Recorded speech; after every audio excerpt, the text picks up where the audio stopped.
안녕하십니까. 10분 책방 북텔러 이강락입니다.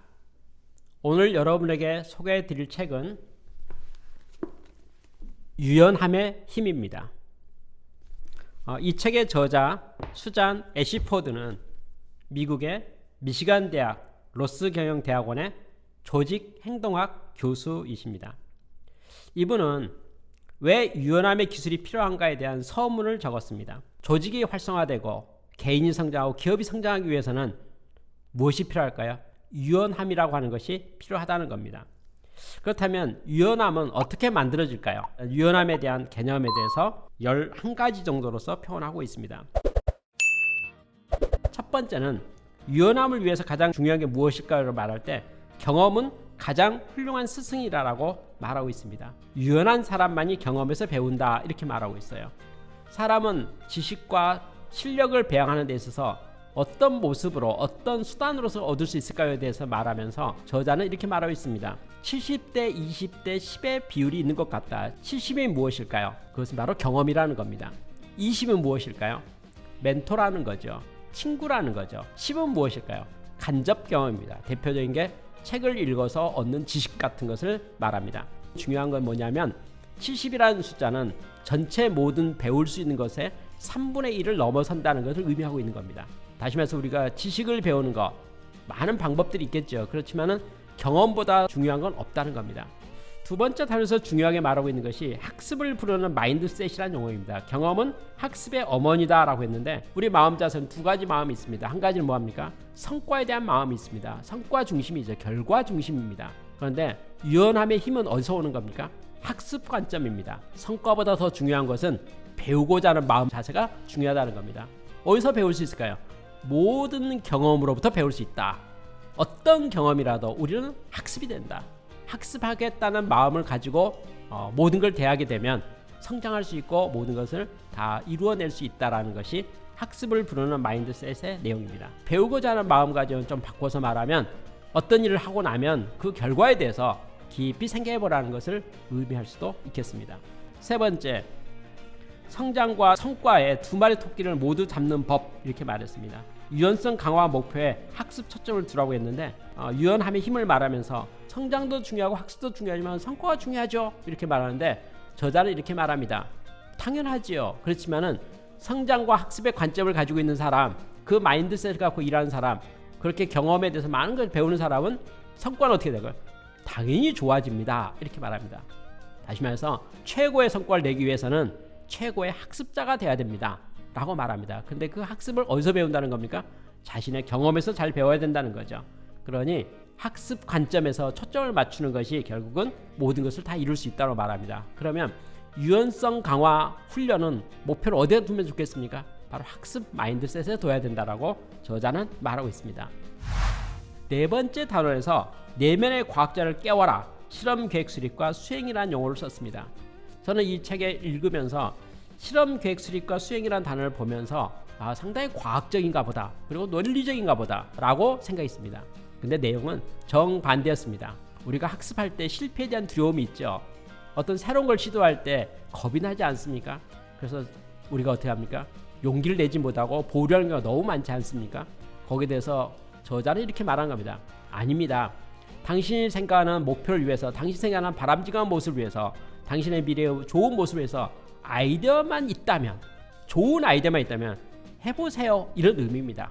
시도하는데 크게 투자하고 크게 하면은 잘못되면 큰일 나지 않겠습니까? 맛보기로 한번 해보세요 라는 말을 여기서는 뭐라고 썼습니까? 실험이라고 썼습니다. 실험.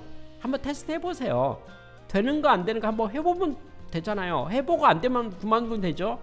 한번 해보는 거, 연습해보는 거, 그건 뭐 문제 되겠습니까? 이것을 바로 이 책에서는 실험 계획 수립이라고 말했고, 한번 해보는 것을 수행이라고 말했습니다. 바로 한번 해봤으니까 결과가 보이겠죠. 되기도 하고 안 되기도 하겠죠. 실험이라는 용어를 썼기 때문에 뭐가 됩니까? 실패에 대한 두려움이 없겠죠. 아니 될지 안 될지 잘 모르겠으니까 내가 한번 연습 한번 해보고 실험 한번 해보고 결과 보고 판단하겠어? 라고 말했으니까 실패에 대한 두려움이 사라지지 않겠습니까? 그런 면에서 내면의 과학자를 깨워라, 실험 계획 수립과 수행이라는 용어를 설명하고 있습니다. 다섯 번째 단원에서는 성장 공동체를 만들어라고 했는데 매우 중요한 단어가 피드백이 학습 효과를 극대화시킨다는 내용입니다. 학습 마인드셋을 가지라고 했는데 어떻게 배울까요? 답이 하나입니다. 이 책의 저자는 매우 강력하게 이 책의 전체에서 매우 중요한 말을 썼는데 그게 바로 피드백입니다. 어떤 일을 했든 어떤 행동을 했든 어떤 결과를 가져왔든 그에 대해서 깊이 들여다보라는 거죠. 피드백을 하라는 겁니다. 잘했던 것이 뭐고 잘못된 게 무엇이고 결과를 잘 반성해 보라는 거죠. 피드백을 통해서 학습이 이루어집니다. 피드백을 통해서 지식이 늘게 되고 실력이 늘게 되고 자신감도 배양되고 판단력도 늘게 되고 모든 것이 좋아집니다. 피드백은 바로 성장입니다. 6번째 단원에서는 경험에서 의미를 찾아라 라고 했는데 멀리 내다보며 체계적으로 성찰하라고 했는데 피드백을 곱씹어 보라는 것을 의미하고 있습니다.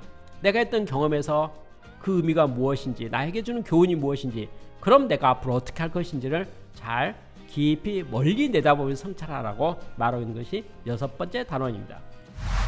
7번째 단원은 감정을 학습의 지렛대로 사용하는 법, 감정의 노예가 아닌 주인이 되라라고 말하고 있습니다. 우리 한국 사람은 특별히 정이 많다고 말합니다. 감정에 많이 치우치는 거죠. 긍정적인 감정이 있고요, 부정적인 감정이 있습니다. 긍정적인 감정은 좋게 말하는 거죠. 잘 됐다고 말하는 거죠. 좋은 피드백을 말합니다. 반대로 부정적인 감정은 뭘까요? 잘 못했다고 야단맞는 거죠. 부정적인 피드백에 대해서 우리는 어떻게 하면 의기소침해집니다. 그런데 이 저자는 매우 우리의 상식을 넘어서는 반대의 이야기를 하게 됩니다. 인생을 살면서 당신의 삶 가운데 매우 좋았던 추억을 말해보세요. 매우 힘들었던 추억을 말해보세요 라고 하면 우리는 자기 인생을 살면서 좋았던 추억과 안 좋았던 추억에 대한 것을 기억할 수 있지 않겠습니까? 그러면 다음 질문 해본다고 합니다. 당신이 가장 좋았던 추억을 통해서 뭘 배웠습니까? 반대말 해볼까요? 당신은 가장 힘들고 어려웠던 추억을 통해서 뭘 배웠습니까? 라는 질문에 대해서 가장 좋은 추억을 통해서는 특별히 배운 것을 말하는 경우가 없었다고 합니다. 그런데 가장 어렵고 힘들고 좌절했던 순간, 그 순간을 통해서 뭡니까? 자기의 인생을 바꿨고요, 생각을 바꿨고요, 큰 인생의 전환점이 됐다라고 모두가 고백하는 것을 들을 수 있었다고 합니다. 그러니 이 책의 저자는 이렇게 말하는 거죠. 부정적인 피드백, 부정적인 감정에 대한 모든 것이 도리어 미래에 대해서 자기 자신의 삶에 있어서 큰 변화의 전환점이 될 수 있으니 그걸 잘 검토하면 좋겠다라는 것을 말하고 있습니다. 8번째 단원에서도 동일한 내용을 다시 한번 강조해서 말하고 있습니다. 환경에 휘둘리지 말고 환경을 이용하라.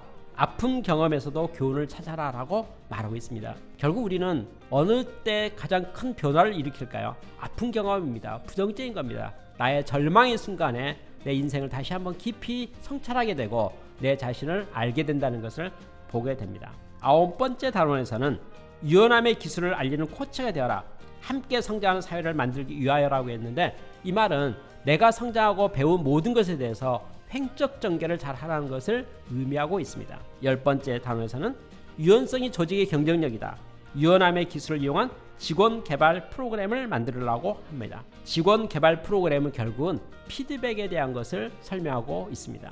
11번째 마지막 단원은 학습 조직과 유연함의 기술에 대해서 말하고 있는데 마이크로소프트사의 사례를 설명했습니다. 어떤 사람이 마이크로소프트에서 근무를 하게 됐을 때 주기적으로 피드백의 질문을 5가지를 받게 된다는 겁니다. 내용을 한번 볼까요? 1번, 당신은 어떤 프로젝트를 하고 있습니까? 지금 수행하고 있는 또 수행했던 프로젝트들을 한번 설명해 보세요. 2번째 질문입니다. 당신은 그 프로젝트를 통해서 뭘 배웠습니까? 이를 통해서 성장하게 된 것이 무엇인지 한 것을 설명해 보세요 라는 게 2번째 질문입니다. 3번째 질문이 매우 중요합니다. 당신은 다른 직원의 프로젝트와 성공을 어떤 식으로 활용했습니까에 대한 질문입니다. 팀워크이네요. 그리고 다른 사람에 대한 협업에 대한 것들, 배운 것들을 활용을 어떻게 했는가에 대한 것을 말하고 있는 게 3번째 질문입니다. 4번째 질문도 3번째와 마찬가지로 매우 중요한 내용을 가지고 있습니다.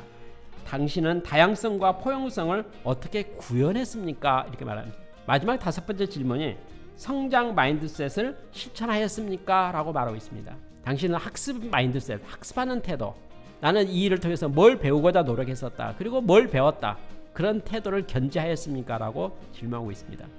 이러한 태도를 통해서 마이크로소프트사는 지속적인 성장을 할 수 있었다고 말합니다. 마지막으로 여러분, 성장하는 삶을 지속하기 위해서 우리는 노력해야 될 것을 이 책에서 말하고 있고, 유연함의 힘이라고 하는 것은 결국은 피드백의 원리, 내 삶 가운데 피드백을 어떻게 잘할 것인가를 말하고 있는데, 내 삶 가운데 피드백이란 말은 내가 경험하는 일을 통해서 뭘 배울 것인가에 대한 것을 집중하고 있다는 것을 말하고 있습니다. 감사합니다.